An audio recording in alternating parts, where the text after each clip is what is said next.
नाज़रीन breaking news शामिल कंदा हलूं। خانپورمهر वेझो بااثرن जी ॾाढ मुड़सी खिलाफ ॻोठ लाल पताफी जे रहिवासियुनि जो एहतजाज।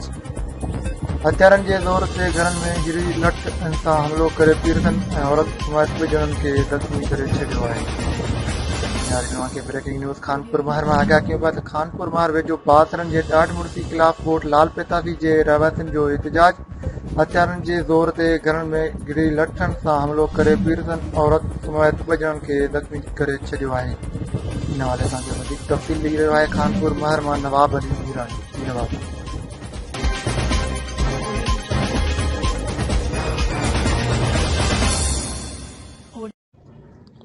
नाज़रीन ख़बर ॿुधाइण خانپورمهر वेझो بااثرن जे ॾाढ मुड़सी खिलाफ ॻोठ लाल पताफी जे रहिवासियुनि जो एहतजाज। हथियारनि जे ज़ोर ते घरनि में घिड़ी लठियुनि सां हमलो करे पीरसन औरत समेत ॿिनि ॼणनि खे सख़्तु ज़ख़्मी करे छॾियो आहे।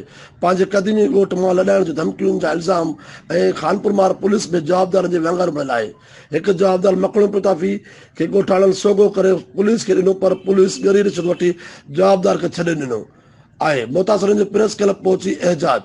خانپورمهر वेझो ॻोठ लाल पताफी जे रहिवासियुनि ज़ख़्मी मजिद पताफी, मलूक पताफी, मुस्मात शहज़द पताफी, मुस्मात अरबेल पताफी ॿिनि जॻहियुनि में ॻोठ जे बाअसर माण्हुनि जे मुबैना ॾाढ मुड़सी खिलाफ एहतजाज जी मुज़ाहिरो करे नारेबाज़ी कई।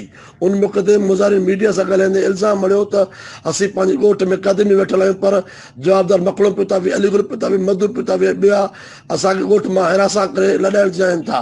हिननि चयो त असुलु मामिलो असांजे ॻोठ अॻियां 10 वेसा ज़मीन आहे जंहिं ते बाअसर कब्ज़ो करणु चाहिनि था, जंहिं करे जवाबदारनि असांजे खिलाफ़ ऋण ॿार ॾिनो आहे। हिननि वधीक इल्ज़ाम हयो त ॼाणायल जवाबदारनि असांजे घरनि में लठियुनि जे ज़ोर ते घिड़ी पीरसन औरत मुस्मात अरबेल पताफी ऐं संदसि भाउ मजिद पताफी खे लठियुनि सां सख़्तु ज़ख़्मी करे छॾियो आहे। जॾहिं त होॾां خانپورمهر पुलिस खे असां हिकु जवाबदार मकड़ो पताफी सोगो करे हवाले कयो सी, उल्टो बाअसर माण्हुनि जे चवण ते रिश्वत वठी जवाबदार खे छॾे ॾिनो आहे।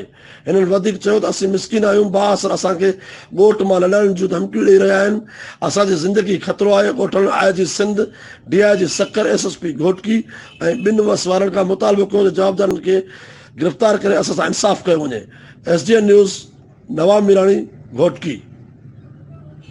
लाइक कयो असांजे वीडियो खे, वधीक मालूमात जे लाइ सब्सक्राइब कयो असांजे चैनल खे, बेल आइकन ते क्लिक कयो त जीअं ईंदड़ वीडियोस अव्हां ताईं वक़्त सर पहुची सघनि।